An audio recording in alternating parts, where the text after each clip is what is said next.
सोचनीय सभी विधि सोई, जो न छाड़ी छलु हरिजन होई। गोस्वामी जी इस चौपाई में सब प्रकार के व्यक्तित्व का वर्णन कर रहे हैं। इस चौपाई में जिस व्यक्तित्व का वर्णन कर रहे हैं, जो अपने छल को नहीं छोड़ पा रहा है, कुटिलता को नहीं छोड़ रहा है, वह सोच के योग्य है। छल बड़ी विचित्र सी चीज़ है। ऐसा लगता है हम दूसरे को छल रहे हैं, ऐसा लगता है कि हम दूसरे का लाभ उठा रहे हैं। सच यह है कि ऐसा कर हम दोनों हाथों से पाप बटोर रहे हैं। हम किसी का पुण्य नहीं बटोरते हैं, दोनों हाथों से हम पाप बटोरते हैं। छल बड़ी विचित्र सी चीज़ है।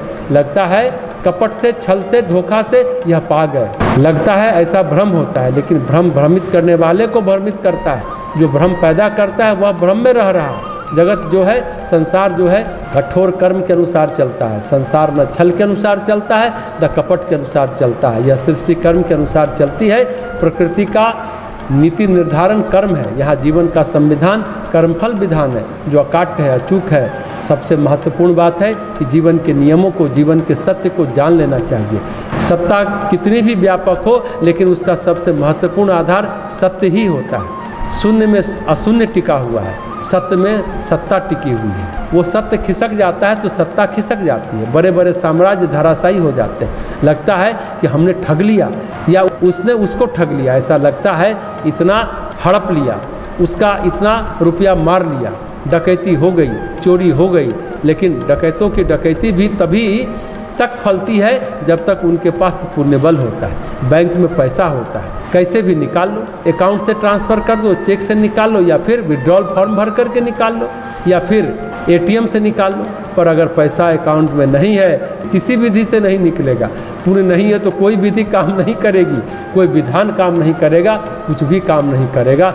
छल हमारे दुर्बुद्धि को दर्शाता है, लेकिन छल से प्रकृति के नियम नहीं बदले जा सकते।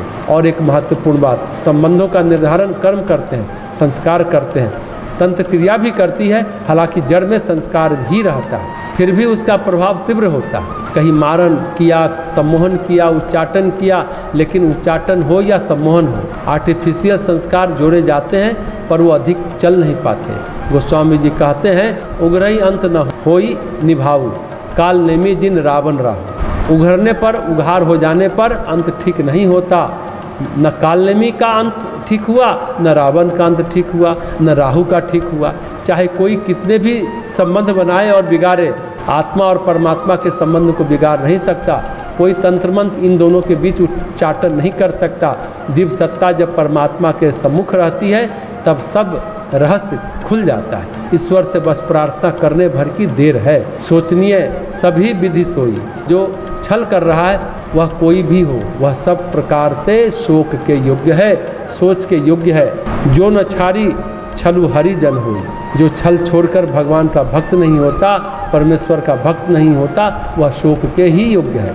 भगवान के भक्त प्रहलाद थे, ध्रुव थे, बहुत छल किया लोगों ने। असुर गुरु शुक्राचार्य ने छल किया, हिरण्यकश्यपु ने छल किया, छल और बल दोनों का प्रयोग किया।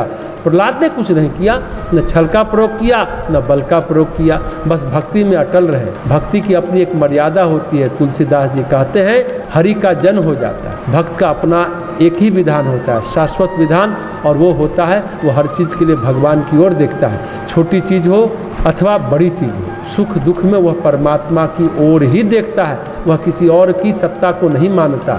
एक बार की बात है, अष्टग्रही योग लगा, उसमें शनि की क्रूरता में सब कुछ नष्ट हो जाएगा, अकाल पड़ेगा, पीड़ा परेशानी बढ़ेगी, और शनि का उपचार नहीं करेगा उसको बड़ा कष्ट होगा। सभी ने कहा, सभी लोग कुछ न कुछ करो। कुछ ने तो दान किया, कुछ ने व्रत किया, कुछ ने अनुष्ठान किए, कुछ मंत्र जपे, कुछ लोगों ने हवन किए। एक ऐसा भी था जिसने कुछ नहीं किया। पंडितों ने समझाया, तुम क्यों नहीं कर रहे हो, क्या बात है, कम से कम कुछ नहीं कर रहे हो, नीलमणि तो पहन लो, नीलम तो पहन लो। उसने कहा, हमने पहन रखी है पर दिखता तो नहीं है, उंगली या गले में दिखती तो नहीं है। उस व्यक्ति ने कहा, नीलमणि नाम एक कृष्ण का भी है, मैंने कृष्ण को धारण कर रखा है।